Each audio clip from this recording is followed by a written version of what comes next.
Vous écoutez du Bisport, une émission où les sports s'expriment sans limite. Et comme des coutumes, on commence avec les Léopards de la République démocratique du Congo. Attention, RDC Colombie, Guadalajara, une ville porte-bonheur pour le Léopard. La plus grande question, parce que la République démocratique du Congo s'apprête à vivre quand même l'un des matchs le plus important de son histoire récente. On en parle.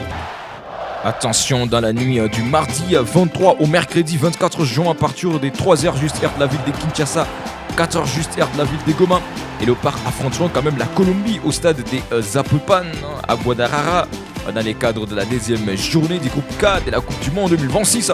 Ce rendez-vous possède une dimension particulière pour le Congolais. C'est en effet dans cette même ville de Guadalajara que la République démocratique du Congo avait quand même validé sa qualification historique pour le mondial le 31 mars 2026 en battant l'équipe de Jamaïque en but à 0 lors de la finale du barrage intercontinental grâce à un but d'Axel Touanzembe en prolongation, je précise. Ce stade est resté donc associé à l'un des plus grands exploits du football congolais moderne. Une République démocratique du Congo en confiance après le Portugal pour son entrée dans la compétition. La RDC a réalisé quand même un résultat encourageant en tenant en échec l'équipe du Portugal en but partout. Au-delà du score, c'est surtout la manière qui a marqué les observateurs. Et face à une nation habituée au grand rendez-vous, les hommes de Sébastien Desabre ont quand même démontré une remarquable discipline collective. La charnière défensive qui a affiché quand même une grande sérénité, tandis que les blocs équipe est resté compact durant l'ensemble de la rencontre. Ces points obtenus contre l'équipe du Portugal maintiennent pleinement les Léopards dans la course à la qualification. Une victoire contre la Colombie ouvrait quand même une très grande chance pour la République démocratique du Congo de se qualifier au 16e de finale. Mais attention, parlons un peu de l'équipe de la Colombie parce qu'il y a beaucoup de choses à se dire. C'est une équipe expérimentée et ambitieuse. La Colombie est arrivée au mondial avec déjà des arguments solides. Première du groupe K après sa victoire lors de la première journée. Elle compte déjà 3 points et occupe une position favorable. L'équipe dirigée par Nestor Lorenzo mélange de l'expérience, qualité technique et puissance offensive. Les Colombiens ont quand même retrouvé leur statut de nation majeure du football sud-américain grâce à plusieurs succès prestigieux obtenus durant la qualification, notamment contre l'équipe du Brésil et l'Argentine. James Rodriguez, les cerveaux, même si sa carrière touche progressivement à sa fin, James Rodriguez demeure quand même le maître déjà du jeu de cette sélection. Avec plus de 100 sélections, il reste quand même le principal organisateur du jeu colombien. Son intelligence tactique, sa qualité des passes et sa vision permettent quand même encore la Colombie de créer de nombreuses situations offensives. Cette Coupe du Monde représente quand même sa dernière grande aventure internationale comme capitaine, ce qui constitue quand même une motivation supplémentaire. Mais il y a quand même Luis Diaz qui est quand même l'arme fatale parce qu'un véritable danger colombien porte aujourd'hui le nom de Luis Diaz. Au tir des 7 buts durant la qualification, l'allié colombien est quand même devenu déjà la principale référence offensive de cette équipe. Rapide, imprévisible, explosif, surtout dans les 1 contre 1, il est quand même capable à lui seul de faire basculer un match. À son sens des dribbles oblige souvent certains défenseurs donc à se concentrer sur lui, créant aussi des espaces pour ses partenaires. Et pour la défense congolaise, les contrôles de Luis Diaz sera quand même l'un des enjeux majeurs de la rencontre. Et Richard Rios qui est l'équilibre quand même du milieu parce que Richard Rios joue quand même un rôle essentiel dans le fonctionnement de l'équipe, très actif dans la récupération et dans la relance. Il assure les liens entre la défense et l'attaque. Sa capacité à gagner les duels et à projeter rapidement les jeux vers l'avant participe largement à la fluidité colombienne. John Arias, les créateurs de décalage, parce que John Arias apporte énormément les mouvements autour du porteur du ballon. Ses déplacements incessants et sa capacité à se rendre disponible entre les lignes compliquent quand même considérablement le travail des défenseurs adverses.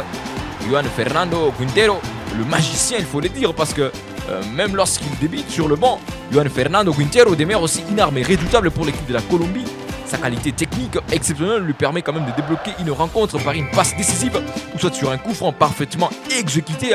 Une défense solide parce que derrière la Colombie dispose également d'une base défensive expérimentée.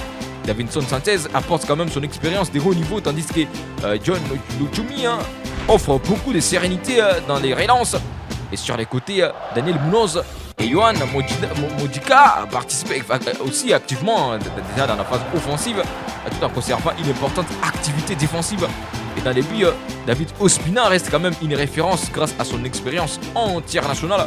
Mais côté RDC, il y a aussi beaucoup de choses à se dire. RDC quand même a une force exceptionnelle. Sébastien Desabre a transformé quand même le Léopard parce que depuis son arrivée, Sébastien Desabre a donné quand même une véritable identité à la sélection congolaise. La RDC n'est plus simplement une équipe basée sur les individualités, elle est devenue aussi un collectif discipliné, capable de souffrir ensemble et de frapper au bon moment. Cette évolution explique largement la qualification historique à la Coupe du Monde. Chancel Mongolo Mbemba, le patron, le capitaine, demeure aussi la pierre angulaire du système défensif congolais. Son leadership, sa lecture de jeu et son expérience rassurent toute une équipe. Contre les Portugal, il a démontré quand même une nouvelle fois pourquoi il est considéré comme l'un des meilleurs défenseurs africains de sa génération. Et face à Luis Diaz et aux attaquants colombiens, ce rôle sera encore déterminant. Axel Tanzembe, symbole de la qualification parce que son but face à l'équipe de Jamaïque restera gravé dans l'histoire du football congolais.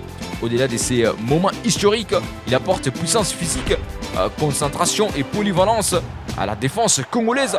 Son duel avec les attaquants colombiens sera particulièrement intéressant. Yohan Wissa, l'arme offensive principale. Wissa représente aujourd'hui l'un des joueurs les plus dangereux de la sélection. Sa vitesse, sa mobilité et sa capacité à attaquer surtout les espaces correspondant parfaitement au style de jeu mis en place par Sébastien Desabre. C'est aussi l'un des atouts majeurs parce que dans un match où la Colombie pourrait avoir davantage de la possession, ses qualités des les attaquants pourraient aussi faire très mal à l'équipe de la RDC. Mais attention, Cédric Bakambu a quand même l'expérience devant le but parce que Bakambu demeure une référence offensive importante.